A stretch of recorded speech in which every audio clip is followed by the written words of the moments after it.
Bobby Hoy was one of our stunt guys, and I can't say enough about him. But he came off the set and went to the assistant. He did a stunt. Went to the assistant director, and he says, "Who do I talk about money?" He says, "Oh, you got to talk to McCray." And he says, "Well, where is he?" And he says, "Well, he's over there in that card game." He says, "Well, I was in that card game. I thought he was a driver." So Bobby came up to me, and he says, "Well, what am I going to get paid?" And I says, "Well, I'll tell you what I got in the budget for you." And I told him, and he says, "That's fine with me." And from that point on, Bobby Hoy was one of the best stunt people you ever walked down the pike. And one of the greatest human beings. Yes, as well. he cared about everybody, and I think Henry Darrow, if you talk to him ever, he always stayed close to Henry, because when Henry first started, he wasn't that great a horseman, but Bobby was always riding right alongside of him, so in case Henry's horse started to get out of hand, Bobby would reach over and just rein it back. Nothing said, just do it. So Bobby was one great hell of a guy, and we all appreciated him every day. And we all miss him terribly. Yes, we do miss him. You mentioned Henry Darrow. I might mention that I talked to Henry about a week ago. His voice is strong. He's out walking every day. He really feels good, and he said to say hello to everybody here, not just the cast members, but everybody that's out there. He said, "I wish I could be there, but just wasn't possible this year." But he's really doing well. So.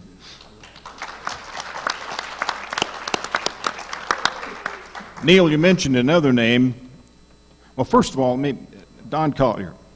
Your brother was Bobby. Before we get off of the subject of Bobby Hoy, I don't want to make you tear up. I've seen you do it when you talk about Bobby before, because he really was your brother. Yeah. Well, it turned out to be a Bobby Hoy kind of a tribute, which is fine with me, because Bobby was a wonderful guy. I just loved him like a brother. And we first met in 1956 at Estelle Harmon's workshop in Hollywood. And I was working at Universal years ago, and I got done early. I knew Bobby was working on the back lot on a Western they were doing out there. So I thought, well, I'll run out there and see if he's broken his back yet. So I went out the back lot, and they were just getting ready to shoot a scene that he was going to be in. And he was horseback.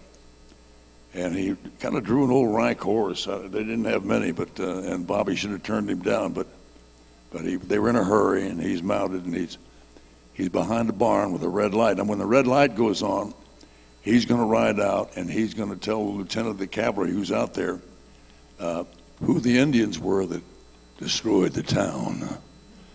The Indians were the Cheyenne, and they were mean and nasty. They'd burned this town down. And they're going to have the cavalry ride into town, and the cavalry is going to clean up on the Indians. And Bobby was going to tell the lieutenant that it was the Cheyenne. Now, Bobby's down there behind the barn with old Charlie Horvath, the old stunt guy, was going to help Bobby out because he was on kind of a rank horse, and horse is a little jumpy. And Bobby didn't like dialogue. But all he had to say was, Cheyenne. The lieutenant's going to say, "Who did this?" And Bobby's going to say, "The Cheyenne." So he's waiting down there behind the barn and for his cue for the red light to go on. And the horse gets a little jumpy, and he keeps repeating that line, Cheyenne, Cheyenne, Cheyenne. You guys heard this story? No. All right. Never. You probably have, but I'll try to dress it up a little bit this time. Gets better every time. He says, Cheyenne. Charlie's down there shaking his head going, "You bet, you're doing good, Bobby." Cheyenne, horse getting jumpy, and here comes the cavalry. And the cavalry pulls up, and the red light goes off. And Bobby's horse jerks around and turns around. As he starts out, he says, "Charlie, what's my line?" Charlie says, "Chinese." And there goes Bobby, rushing out to join the cavalry. The cavalry pulls up. Here comes Bobby. He is flying. Pulls up to a great stop, and the lieutenant says, "Who did this?" And Bobby said, "The Chinese." They had to shoot the ending again. But that was old Bobby, and Bobby was, I mean, he was great. He was a wonderful guy. He could do anything, and I don't mean to put him down. It was funny. Everybody got a big kick out of it. They laughed their heads off, and it was, that's it. That's my Bobby Hoy story for the day. Maybe another one this afternoon or sometime. I started to say a minute ago, Neil, you mentioned Henry Wills, and Steve, too. How much, Steve, did you pick up from Henry Wills when you got on High Chaparral to do a few things? Well, first of all, there was a stuntman, Bob Terhune, who's very, very well known, very Max well Terhune's respected son. in the business. And Bob used to say about Henry, he is the nicest man in Hollywood. And that was true. He was probably the greatest gentleman, soft-spoken. He knew what he was doing. You know, if he told you to do something, you did it. If he told you how to do it, you did it. Because if he told you, it was right. And he was always right on. Now, I'd just like to add a little something, too, about Bobby, because he was a special guy. Neil and I, when we started out in the business, it was kind of like rodeoing back then. We would travel all over the Southwest, wherever there was a location, and we'd get on, and the stunt guys would always help us get on. You know, we'd show up, and they'd go, "You guys working?" We said, "Man, we went to the office. They don't need anybody. Wait a minute." And then, sure enough, we'd be out there the next day. And we did this for years. Neil moved out to California. While the horse business was still kind of going, I stayed out here until it finally just died. And I said, well, I've got to go to California because that's where the work is. So I got out there, and one of the first people I run into was Bobby. And he said, "How you doing?" I said, "Well, good. I'm just trying to get established." He says, "Well, if there's anything I can do to help you, let me know." He said, "And if you want to get into the association," he says, "I'll sponsor you." And him and Bear Hutkins both spoke up for me. I never did. I always ended up working independent. But, you know, this is one of the things about this business is the best people, the finest people in the business are the stuntmen, the wranglers, and the cowboy actors. Can I give you one? Sure. I don't mean to keep butting in on you, but I got a Henry Wills story, who was one of the greatest stunt person that I ever knew. We're shooting the pilot of High Chaparral, and we're out here in Tucson, and every night after we finished doing wrap, we had a meeting in my room with Bill Claxton, the director-producer, Don Daves, the assistant director, and Henry. And we would go through all the stuff that we had to do for the next day so that we would all be on one page knowing what to do. Well, Henry's sitting in the room, and he's leaned back in the chair, so he's just on the two back hind legs, and he's saying, "Yes, we could do this." And then it came up that Claxton said, "Well, you know, we're supposed to have this horse come in, and it looks like he's lame." And nothing was said, and we went on to something else, and all of a sudden, Henry, the chair goes out from under him, he's laying on the floor looking up like this, and he says, "All I'll need is 100 yards of black cloth." So we said, "Henry, what the hell are you talking about?" He says, "Well, for the lame horse." He says, "You dig ditches every so many feet, and then the horse steps in the black, and his foot goes down, and it's going to look like he's lame." So he says, "All I need is 100 yards of cloth." And I said, "Well, you'll get 100 yards of cloth." Amazing. Did you, were you responsible for hiring and getting Henry on the show?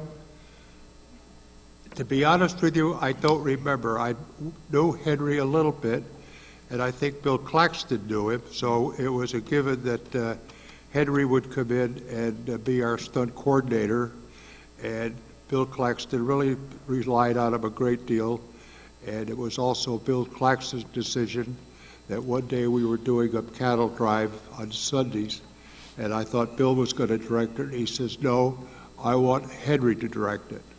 Now we were shooting up 300 head of cattle were being moved by a rancher, and he said we could film it. So we had two cameras on two different Jeeps, and one would shoot, and then would get out because they couldn't stop the cattle to get a shot. So we had to leapfrog the cameras down. And Bobby Hoy came to me, and said, we want to go with you on Sunday to shoot the stuff with the cattle tribe. And I said, no, I said, I can't afford to put you guys on salary for Sunday. And he says, we're doing it for nothing. We're doing it for Henry Wills because we respect him so much.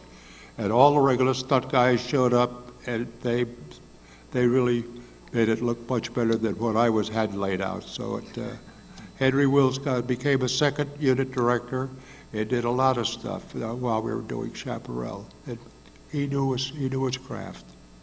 You sure did. Rudy, when you came on High Chaparral, you came in the last season, and here this show was established, and these people were already used to working together. Were you at all intimidated by Life and Linda and Don and everybody else?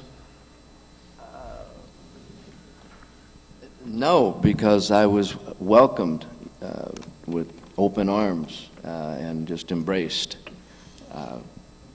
and guided in every way possible for a young actor. And it all happened so fast that I didn't really have time to think it through to get intimidated or nervous. I just was there to act, and I was around very seasoned actors. We even kissed you. You kissed me, yeah, and they did a lot of other things to me that we can't talk about here.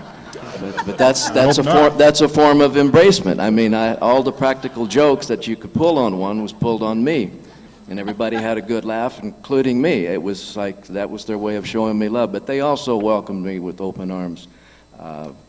Henry was the first person that I met the day that I was brought to the set to try on my wardrobe, and I had a picture that just conveniently NBC had a guy there to take that picture.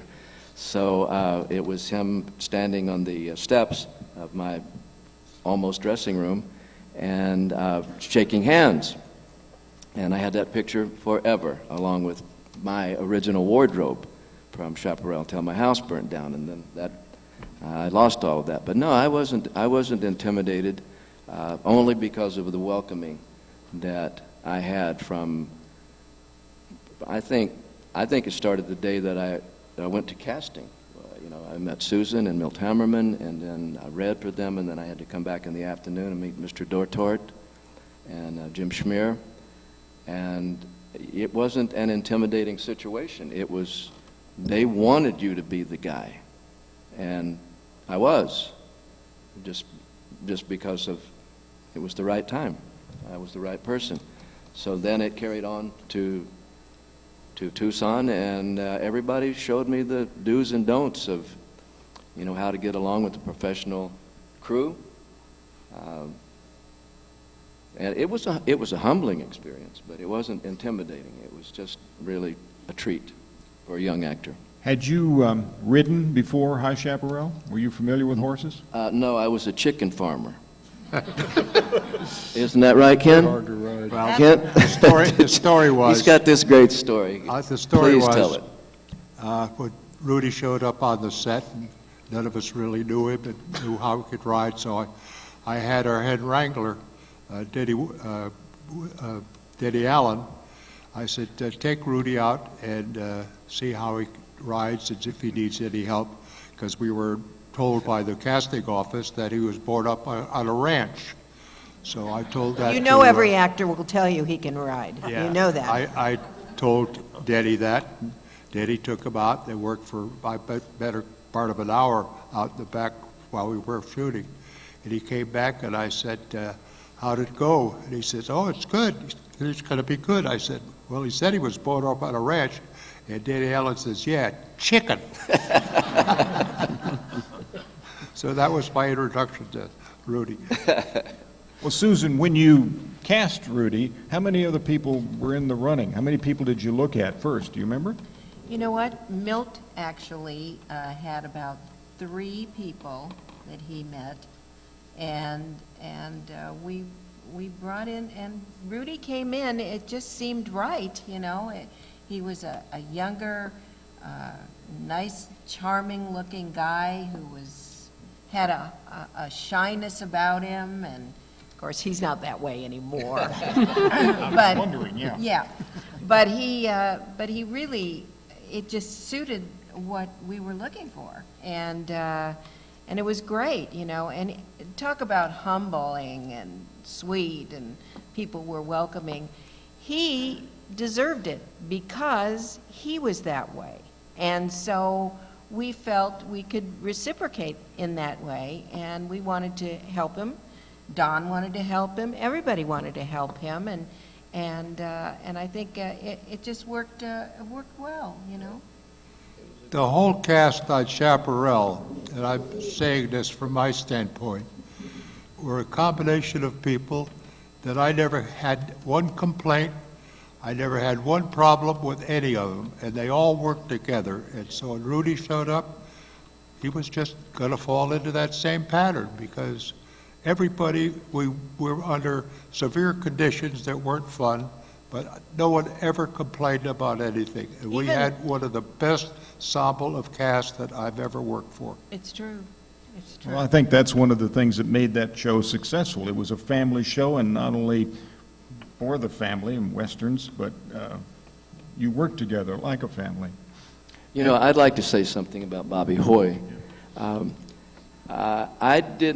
Bobby Hoy called me sometime in 2003 or 4, something like that, and he said, and I knew Bobby from the show, of course, but also his wife, Kiva.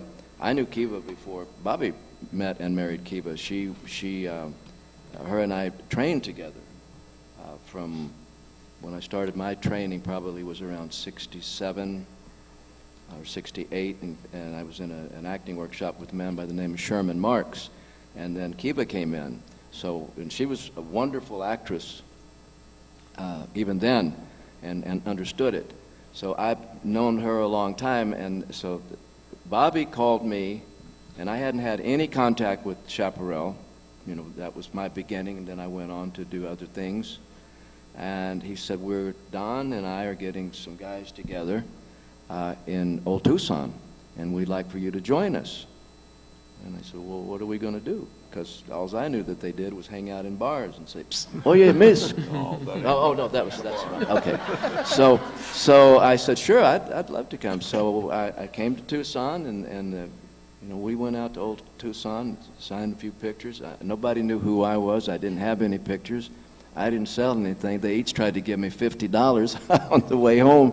But it was so nice to be in touch with the guys again, and you know that I hadn't been forgotten by them, because they all had wonderful careers and were still going.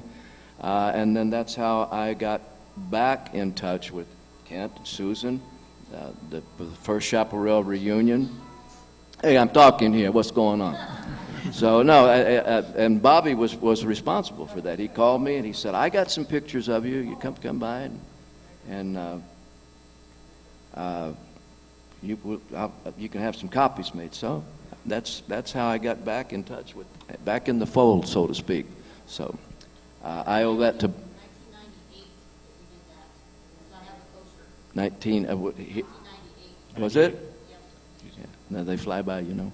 But anyway, that was Bobby. It was good to be around these guys again. Roberto Contreras came, his son Louis came, and I don't remember who else was. There was a few people here, and it was just, it was great to see the, you know, because I think at that point, Old Tucson had burnt down, and they had rebuilt it. So it wasn't quite like I remembered it, but still, the land that never changes. So it was great, and I'm happy to be back in the fold every chance I get invited here. And we're glad you're here. Anyway, that's my Bobby Hoy story.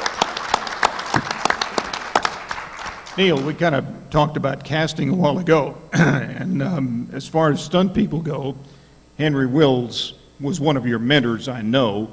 Did Henry actually pick the stuntmen that worked on the show? Yes. Or Steve, or Neil, either one of you. One of us Both would of do it. you. Yeah, in fact, one of the things that when the shows would come down here, Henry would have a list of guys that he wanted out there. And if they weren't out there, he'd get on the phone and call the local guy and say, I want these guys out there now. And he was that way up in Kanab. You know, he would go up there and he would have our name on the list with the local guy up there. And Henry really looked out for his people. He never put you in a position where you were in real danger. He never put you in a situation where you were working above your skill level. He knew what you could do, and he knew if you were the right person, you did it. Neil, can you remember who actually doubled who on the whole series, off and on? Well, basically, but I come from an era where I don't like to name stunt guys that double the actors. I think all you folks are pretty well apprised of it. But to add to what Steve said, Henry Wills, we were his B team, and what he used Steve and I, and there was a handful of other guys down here. Bud Stout, he did the Bataan Death March. This Bud Stout, who's a cowboy, who's passed away now, but we were his B team, and what he told us, he said, I want you guys out there, and I want you out there every day, and I'm not going to be happy if you're not out there. And he says, you keep these guys, and namely the local Indians and what have you, off of my boys when they're doing stunts. And that's what we did for Henry. Then Henry would throw us a little bullet hit, he'd throw us a little fight, he'd put us give us a couple of daily dialogue scenes. But Hank paid us back, and we worked our tails off in 120-degree heat. And there's an old saying, a fish stinks from the head down. Okay, well, the head of this fish is Kent McCray. We loved him. We worked our tails off. He knew it. He appreciated it. He didn't have to tell us. It was a family. I miss it every day of my life. And if I could add just one thing to that, too. The doubles on the cast, Jack Lilly doubled Leif Erikson, and I can't remember on Cam. Carl Petty doubled Monolito. Jerry Wills doubled Blue. Do you remember who doubled for Cam? Jay Durkis. Huh? Jay Durkis did them, and then Henry did all of Cam's stunts. Oh, I drew a blank there, but Henry put together a group of people that he knew. We had a very famous actor who became an actor. I've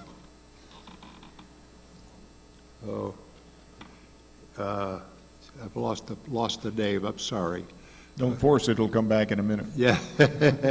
No, but Henry, what he laid out that we had Chuck Hayward and Jerry Gatlin, Rob Robertson, and Farnsworth. Dick Farnsworth was one of Henry's double, used him all the time, and he became a great actor and did a lot of great films after he got out of the stunt business. So it's There were several women, too. Who doubled Linda? Linda was doubled by Jackie. Jackie Hummer, who was a local gal here in Tucson who stood in for her, and is a very great lady. She was here yesterday, Kent. Huh? She was here yesterday. Oh, great. And I don't know who doubled her when we were shooting it in L.A., but... Patty Elder. Was it? Yeah, Patty Elder. Okay, Patty Elder. There's another great family of stunt people. So we had a good group that do it, and Henry coordinated all of that. Henry knew what was going on. You had a fight in a saloon, he would lay it out. It was like choreographing a dance routine because every stunt man knew where everybody else was going to be. So if someone got hit and was going to take a fall, the air was, when he fall, no one else was going to be in his way. So it's, it's all laid out very carefully, so no one gets hurt. And That's you the know, main I thing. have to make mention too, that stuntmen can be wonderful actors too. And so the opportunity that they get sometimes isn't as often as it should be, but they really, can do wonderful acting, and if given the chance, can really put in a wonderful performance, and at the same time can do their own stunts. So there you go. You got two things at the same time. That was one reason Don Collier and Bobby Hoy were hired, because they could do dialogue and they could do stunts. They could do. We never did a stunt where, with one of the actors, we would double them so they wouldn't get hurt. But Bobby and Don Collier did a lot of their own stunts. We didn't need to be doubled at the bar either. No, we had a lot of good times at the bar. What are you gonna do when you've got 120 people at a hotel, and there's only like 2 restaurants to walk to, and other than that, where are you gonna go?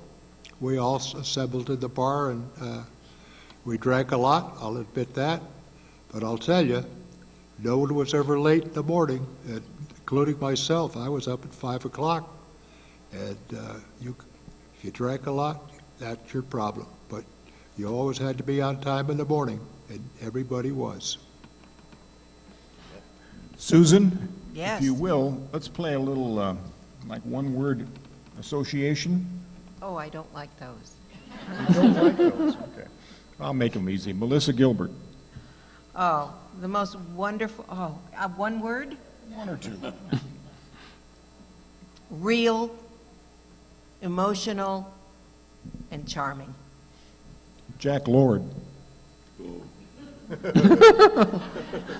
I did say I'd make it easy on you, didn't I? Real? No. Jack was a stickler for things, and everybody knew what they needed to do. I have many stories about Jack, and I think someday in my book I'll tell them. Well, share. The one word is weird. No. Why don't you just share one story right now? One story? Yeah. Well, when I was first hired to cast Hawaii Five-0, I was told that Jack Lord was going to be coming into to CBS to meet with me, because obviously he was always in Hawaii and he wanted to meet me. So I figured, why don't you send for me and I'd be happy to meet him in Hawaii, but no, he'll come to town. So he came to town, he came to CBS, and I was sitting in the office and he walked in, and believe it or not, he was in full makeup. And you remember that little curl he had on his forehead? It was always there.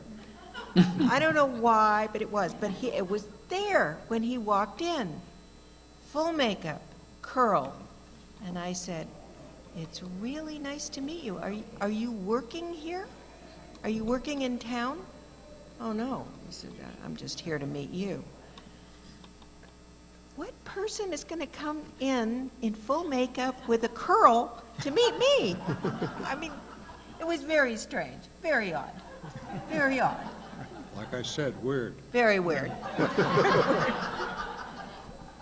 One more. Merlin Olsen. Lovable, wonderful, honest, caring, an incredible human being, someone that I miss more than I can explain. Yeah, Kent? Berlin, when we were doing Father Murphy, to back up with a little bit of history, we were doing a Little House on the Prairie. Victor French was Mr. Edwards, and great actor. And through the association with Little House, he became quite famous, and CBS, or one of the companies, offered him a series of his own, called Carter Country. So Mike always wanted somebody that he could kind of work with and not always have to work with the kids and the family. So NBC said, "Merlin Olsen is on staff, would love to have you meet him." And Merlin came in and met with Michael, and I met him, and Michael really liked him a great deal. And he did the show for, I think, 2 years. And all of a sudden, Victor French's show is canceled. And Mike says, "Well, I think we should bring Victor back because he was an integral part of all the shows so far." And I said, "Well, geez, what about Merlin?" He says, "Oh, let's see." He says, "I'm going to write a pilot for Merlin." And that's how Father Murphy started, because, but he was a great, I was working with him, I was producing Father Murphy, and one of the scenes, we looked at it dailies, and I went down to the set, and I said, "Merlin, in that scene yesterday, I'd like to have you reshoot just part of it, because I want to see his anger. I need to see anger. And he says, I can't do anger. And I said, are you telling me you worked 15 years with the Rams, knocking everybody's ass off in the front line, and you can't get angry? He says, that was physical angry. But mental angry, I can't be angry. I said, well, if that's it, that's good. We'll keep it the way it is. But he was a wonderful, wonderful man. You know, I think also I want to mention that Michael, when he was acting with Merlin, his bigness, the way he was, and his emotional, he really was an emotional man, and when he would have to cry or feel something deeply, Michael got that feeling that he used to get with Dan Blocker because of his largeness and because of his emotion too, because those two really loved each other, Dan and Michael. And I think that was special too, having Merlin there working. But he was really an exceptional man. What I think with Merlin, while we were shooting Carter Country in Little House, Merlin Olsen was also a color coordinator and announcer for NBC's football games on Sunday. So, I mean, he was just working his tail off. He had a big 3-ring binder that when he was on the set, he'd have a little time to sit down. He would look at this 3-ring binder, and every player he had listed on the Sunday game who was going to play, about their background, their color, the whole thing. And he memorized that, so when he's on the air, he could just come forward with a lot of sideline information on each player. But he worked hard, and it was a lot of work. Good. Rudy, tell me something that nobody out here knows about Leif Erikson. Leif. Oh. Am I still your friend? Yeah. Something that they don't, well, I don't know how many, if anybody here ever got to meet him. But, you know, he was so stern as Big John Cannon, but he was a very charming man. I can, and disciplined. I can remember when I first came to the show, they would take us to the set, you know, driver would pick us up and take us to the set, and he would charm all the ladies in that place where he stayed, Kent, that next to the Hilton Hotel where that high-rise, Tucson house. They would all be out in the walkway from the front door to the vehicle, and he would come out and he would just get bigger than by John Cannon. He'd say, "Morning, ladies." Morning. And then he'd get in the car and he'd say hello to everybody except me. He never said hello, Rudy. He'd always say, whoever, wind. And I just thought, well, that's interesting. So, you know, he was Big John Cannon, I was wind. I didn't say anything, but when we had our final day of shooting, he shook my hand. He said, "It was nice working with you, Rudy." So he was schooling me.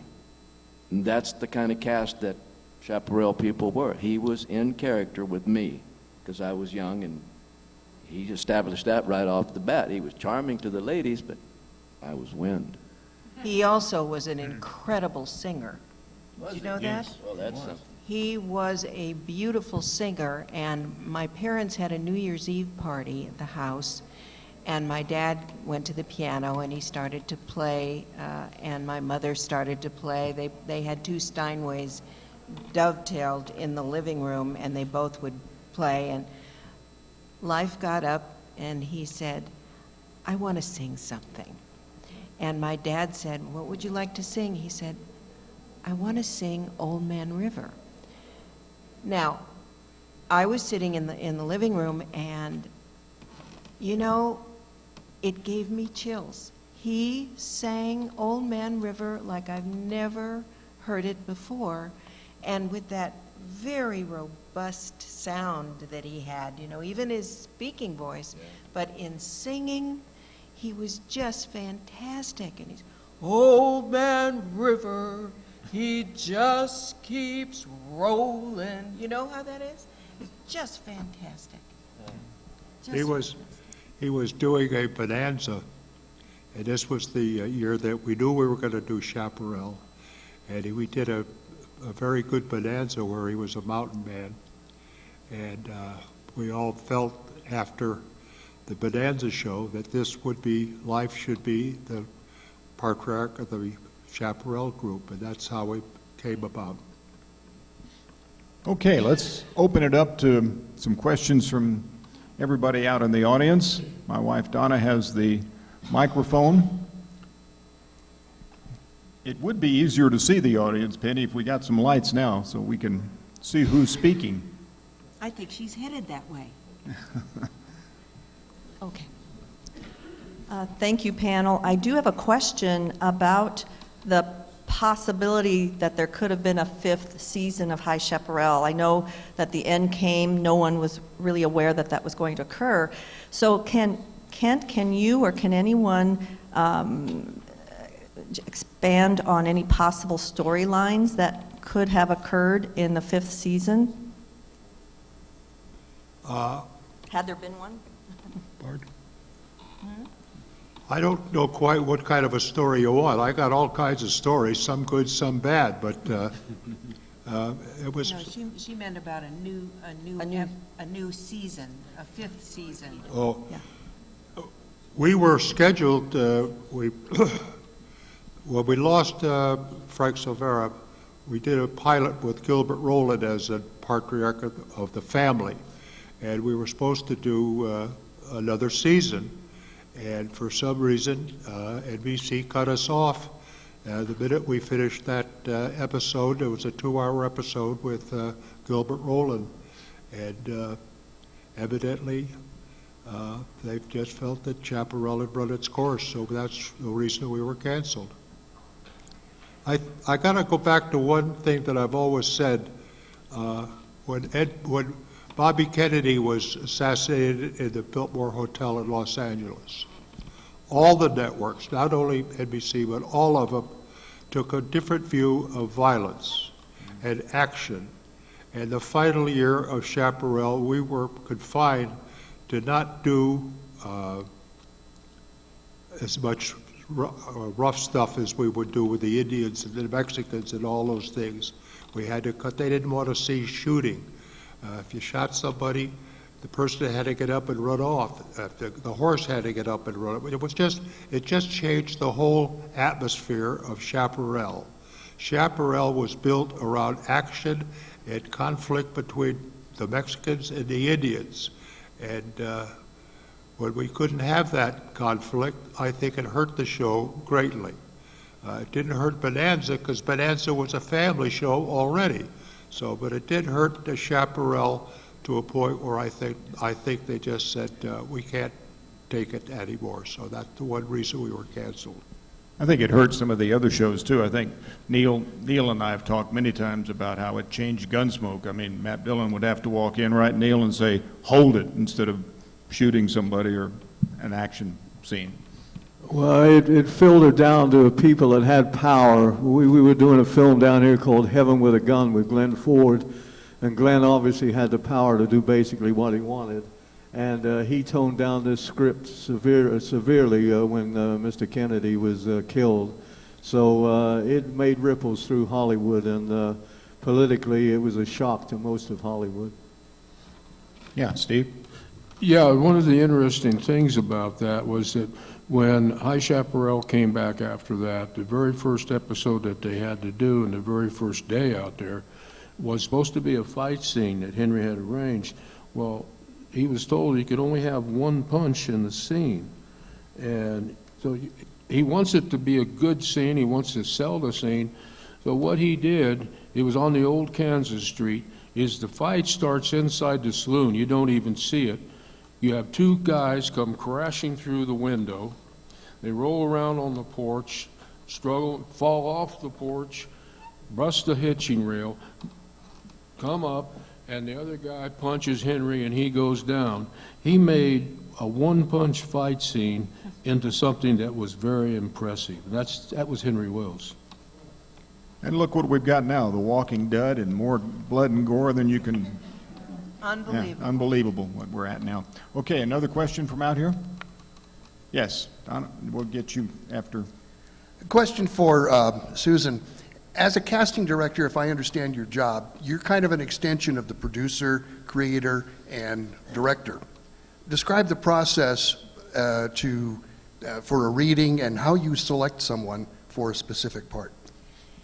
You know, usually when I get a script, I break it down. I break it down into parts, and I have to actually create most writers do put a description, a small description in a line or two, or even a paragraph of the part, but sometimes they don't, and so you have to create it in yourself. And I've said this before, it's like when you have a book and you're reading it and you read the characters and you create what you think they look like in your mind and how they are. That's what I have to do. And I call casting, and Penny knows this, on the nose or offbeat casting. You can cast it two different ways. Exactly the way you read it, exactly how it is, or offbeat, completely opposite from what you expect that particular part to be. I used to bring in both on the nose and offbeat, and we kind of, I was able to ask the director which way he liked to go. And most of the times, the answer was, I didn't even think of it that way. I didn't read it that way. And so we all work together. You know, it's a really, the process is a very close relationship, especially between a director and a casting director. And as I've said before, you cannot, and Rudy mentioned intimidation, you cannot intimidate an actor and expect to get a good performance, especially out of a reading. And so I've tried through all these years to try and make everybody as comfortable as possible who came into the office. And invariably, you know, they would give the best performance that they could. And I had a lot of children to cast through the years. I even got an award for the casting director who cast the most children in television, because we did Little House on the Prairie, and you know how many children there were in there. And we did Father Murphy, and how many children did we have, Ken? 17 regulars, 17 regular children, plus extra. plus mothers. Yeah. Oh, you know. Anyway, you have to really be careful on who you cast with the right child. That's a really difficult one to do. You don't want it. You want it to be the most natural performance possible. And you know, I've been very fortunate in finding some wonderful, wonderful children, wonderful actors. But that's for the most part how I break down a script and get people in for readings. They more than likely will read for me 2 or 3 times, and then I will bring 1 or 2 or maybe 3 of the best that read for me into the director. Tell them about a few actors that you cast that became famous. Oh, well, funny you should ask. I actually, You should ask. I feel very fortunate. I cast a little boy, 11 years old, in Little House on the Prairie. I don't know, maybe you know of him, Jason Bateman. Jason was a very shy, he took my hand, and his palms were sweating, he was so scared. And I took him to Michael Landon's trailer. What do you call that? Honey wagon. He didn't have a dressing room, you got to understand. Mike didn't believe in all that stuff. He had a honey wagon, which is where you have kind of a dressing room with a john inside and all that stuff. Anyway, I took him in, and Mike said, "What a great kid." And look what happened. I brought in a little girl for Father Murphy, and then for Little House. I think you've all heard of Shannon Doherty. Yeah, well, listen, she's really become something special. She really has. And, you know, we've been very lucky to find these great people, and they've really become very successful actors, and I'm really pleased with that. Christina Applegate is another one. And unfortunately, I have to say, the late Paul Walker was my find, and I loved him dearly. Yes, Donna, she right down front.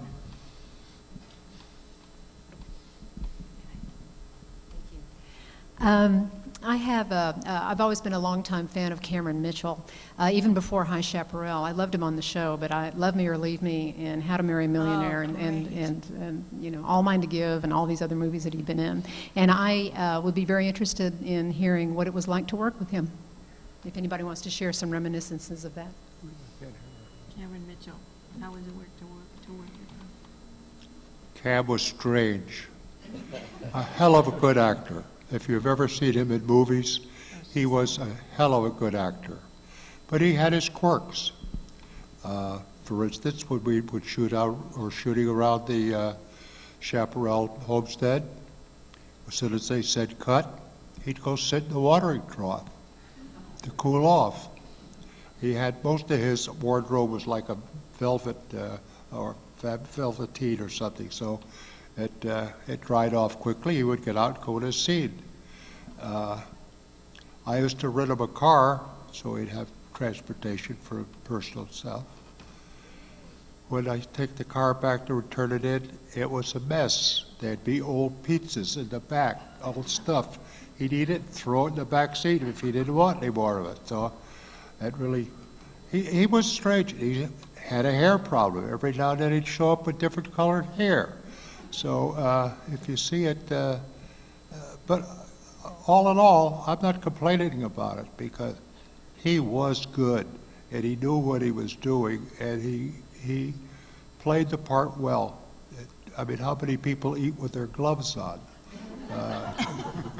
If you see anything, I've never seen a guy chew wine before, but he would chalk away after he had a little wine. But I can't say enough about his ability as an actor. He was great.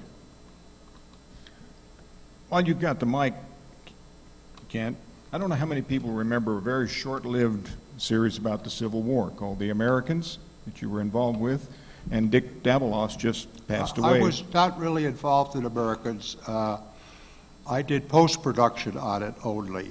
There was another, I didn't have anything to do with the initial production.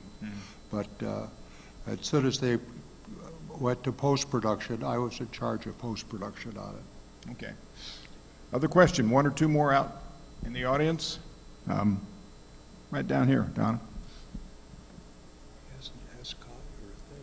This question is for Kent. I was wondering if you had any aspirations to be in front of the camera as an actor rather than always behind the camera. I'm not a member of the Actors Guild, but I did do a couple of things now and then. I did a couple in Little House, did a couple in, I don't think I was ever anything at Chaparral. No. Huh? Thank goodness no. No, there was too many other actors that would take over. He But did a great Little House on the Prairie, though, I have to say. if you know the show, there was a show with where the two boys are going and Michael Landon and Merlin Olsen are going to follow what's called Men Would Be Boys. So the two boys were in a camp scene, and I came in with a full beard and the whole thing, and growled away and got them, scared the hell out of the kids, and sat down and ate their dinner. So it was. Mike Landon thought of him as his Alfred Hitchcock. In other words, Kent was a good luck piece for Yeah. Mike. He I would did it. place him in a little I did a little part in the movie that we did called Pigeons Go to Die, and with Art Carney and Michael, and I had a little scene in that. But I'm not an actor, and I don't really like to be an actor. I think, Susan, he's been a good luck piece for not only you, but everybody else up here too as well, right? That's very kind. Thank you. And on that note, unfortunately, we have run out of time. Seemed like about 20 minutes, but that's it. Let's have a nice round of applause for Susan McCray and Big Daddy, Kent McCray, Rudy Ramos, Don Collier, Steve DeFrance, and Neil Summers. And thank you.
It was founded here in Tucson. It's since spread throughout Arizona and the country.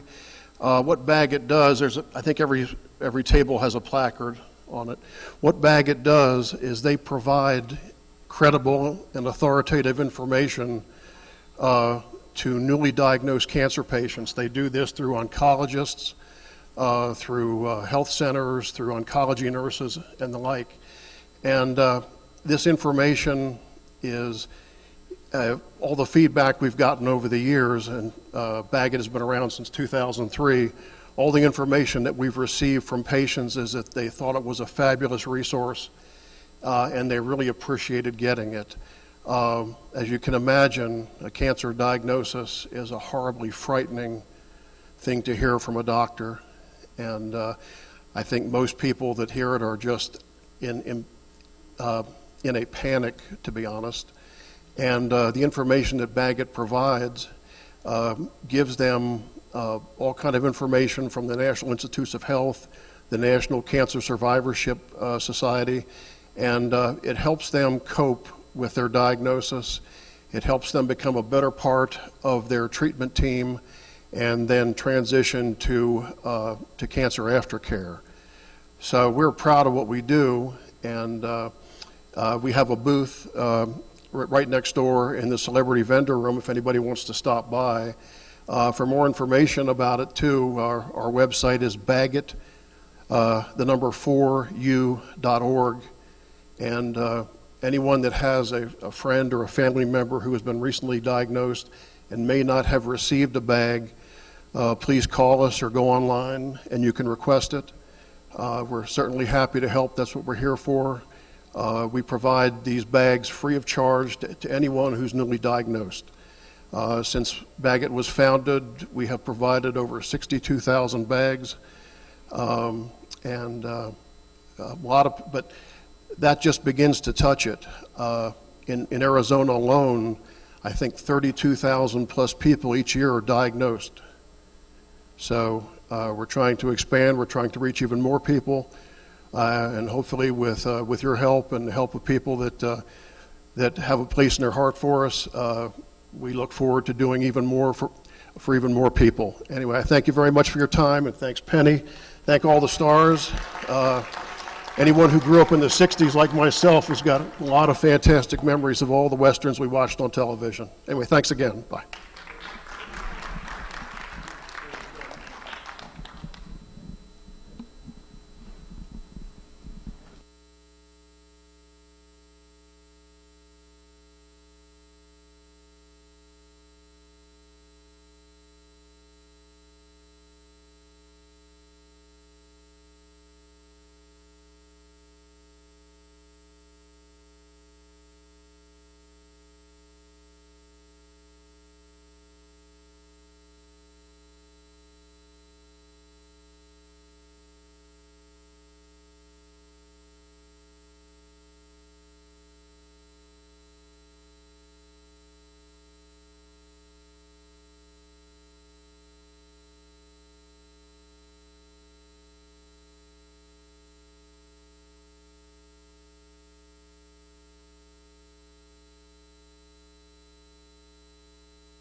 are here at the High Chaparral Reunion. We're having a great time. Pan around the room here. Take a look at everything. Can you do that? Look at what's going on here. Hey, look at this. Stan Ivar. How you doing, Stan? Doing good, doing good. Love these folks here. Isn't this something? We're going to get you over there and do a personal interview with you in a little while. Give me easy questions. I don't know about that. Hey, we're going to have some fun, though. It's good to see you. All right. Just follow me. We're going to just kind of meander around here. Uh-oh. Uh-oh. Uh-oh. I found him. Star of stage, screen, television, and tent city.